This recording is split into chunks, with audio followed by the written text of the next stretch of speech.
So after 5-6 weeks up at the cabin close to Placerville, we were finally ready to hit the road. Our plan was to drive all the way to Oakhurst, which is the southern entrance of Yosemite National Park. So our GPS told us that it should take 4 to 5 hours, but because we had so much rain, well, both several roads has actually been washed out, especially the 49.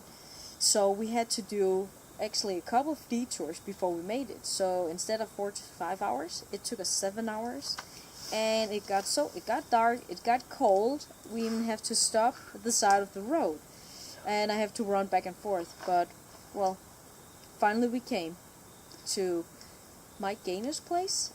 Yeah, and we stayed with Mike for 2 nights. He took us out for a really fun ride in his neighborhood up the mountains. He took us to the center of California. There was a little place with a little plate that says center of California.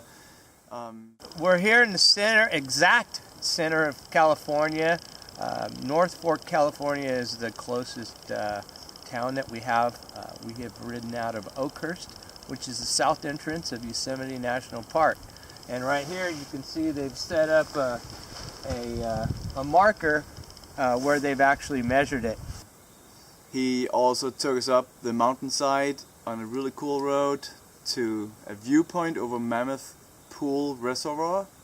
Unfortunately there was a bit of snow, so we had to turn around before the actual viewpoint, but the place we stopped was really beautiful, and it was really cool because Mike has been in Baja in Mexico many times, so he told us a lot about Baja. So you've been in Mexico several times, mostly in Baja?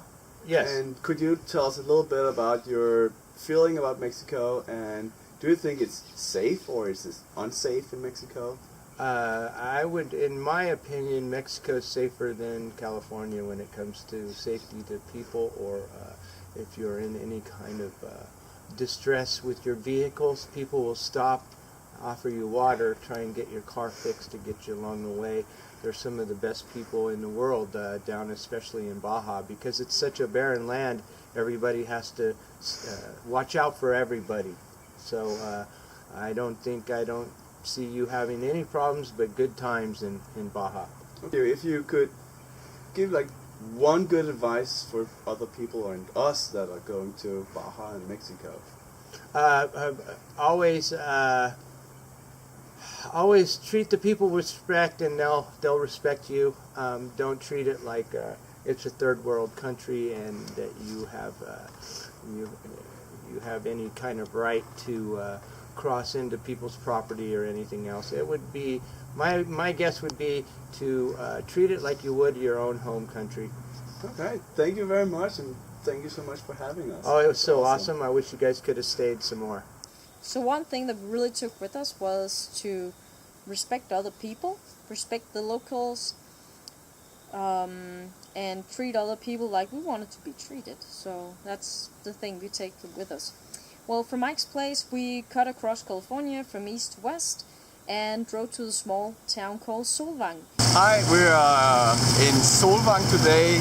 Solvang is a Danish village in California, and as Danes, it's fun to be here. It's a little bit touristy, but they managed to keep it hyggeligt, and hyggeligt means cozy in Danish. And we had the best Danish breakfast ever, and it just tastes like home, guys. Pretty good. It was really good. So they call it crispy rolls, but in Denmark we call it rundstykker. We can recommend that to everybody. Just saying. So the next day we drove to Los Angeles. We mostly followed Highway 1 down the coast, but we did make a little detour to a more fun road up the mountainside, a little piece called the Snake. And just before we hit Los Angeles, we discovered our bikes, actually both bikes was leaking oil. So right now we're parked here at a gas station, and this is my bike that's right here. And as you can see, there's a small oil leak coming from somewhere. And can you see how much my DRC actually love me, huh? It makes actually hard for me. Yep. The problem is actually that we have oil in the box of the air filter. Look here. Espen is wiping it all clean.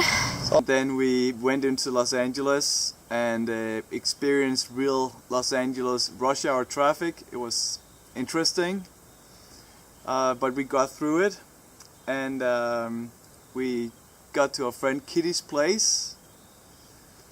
And we haven't planned how many days we would stay there, but because we have a few issues, we actually stayed there for like a week. So if you want to learn more about how our week went at our friend's place, we'll keep you updated. We'll see you soon.